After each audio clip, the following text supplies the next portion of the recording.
जय श्री राम।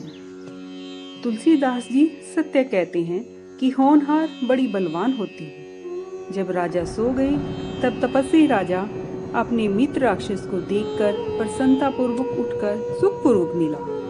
मित्र को सब कथा कह सुनाई। राक्षस सुख पाकर बोला, सुनो राजा, यदि तुम मेरे उपदेश के अनुसार काम करोगे तो अब इस शत्रु को मैं साध लूंगा। सोच को छोड़कर अब तुम सोए रहो।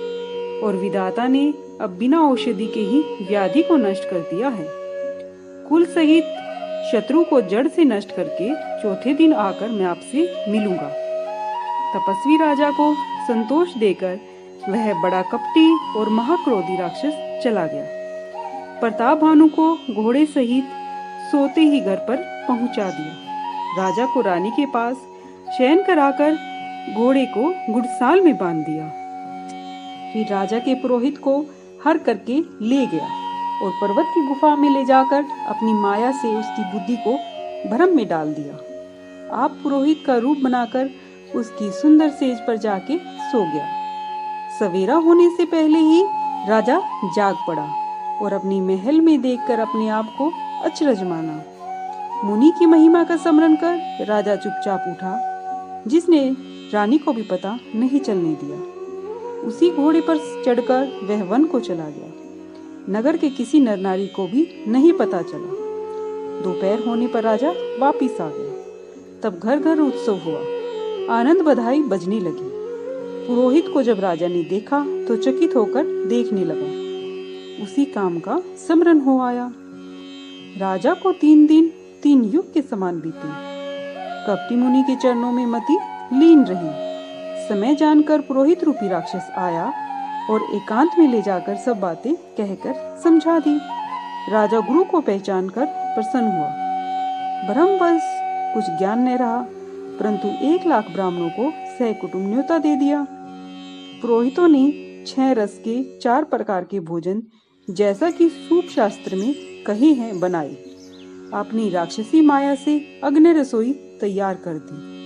अनेक प्रकार के पशुओं का मांस पकाया। उसमें उस दुष्ट ने ब्राह्मणों का भी मांस मिला दिया। भोजन के लिए सब ब्राह्मणों को बुलाया गया और चरण धोकर आदर सहित उन सब को स्थान दिया गया।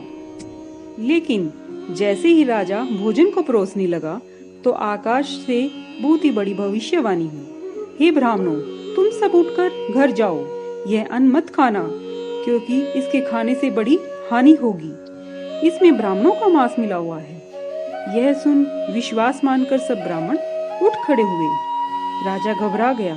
उसकी बुद्धि मोह से ऐसी भ्रमित हो गई कि होनहार के वश मुख से बात नहीं निकली। तब ब्राह्मणों ने कुछ विचार नहीं किया और कोप करके बोले, हे मूढ़ राजा, तुम अपने कुटुंब समेत राक्षस हो जाओ। हे क्षत्रिय धम, तुमने ब्राह्मणों को बुलाकर सपरिवार भ्रष्ट करना चाहा। ईश्वर ने हमारा धर्म बचा लिया तो सपरिवार नष्ट हो जाएगा। 1 साल के भीतर तेरा नाश हो, तेरे वंश में जल देने वाला भी कोई न रहे। शाप सुन राजा डर गया और व्याकुल होकर खड़ा रहा। फिर गंभीर भविष्यवाणी हुई, हे ब्राह्मणों, तुमने विचार कर शाप नहीं दिया। राजा ने कुछ भी अपराध नहीं किया है। सब ब्राह्मण आकाशवाणी सुनकर भौचक्के हो गए। तब राजा वहां गया जहां भोजन बन रहा था। वहां न भोजन था, न रसोइया और न ही ब्राह्मण था। तब राजा लौट आया। मन में बड़ा सोच हुआ। फिर राजा ने सब वृतांत ब्राह्मणों को सुनाया और मारे डर के घबरा कर पृथ्वी पर गिर पड़ा।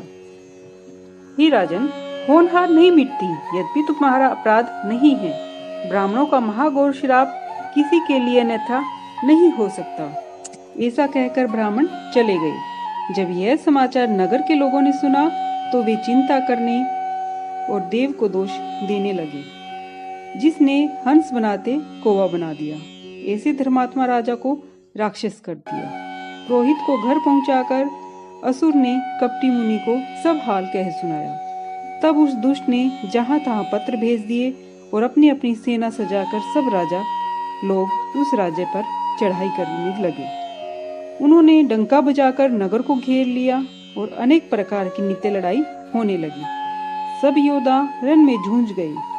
राजा भाइयों सहित पृथ्वी पर गिरकर मारा गया।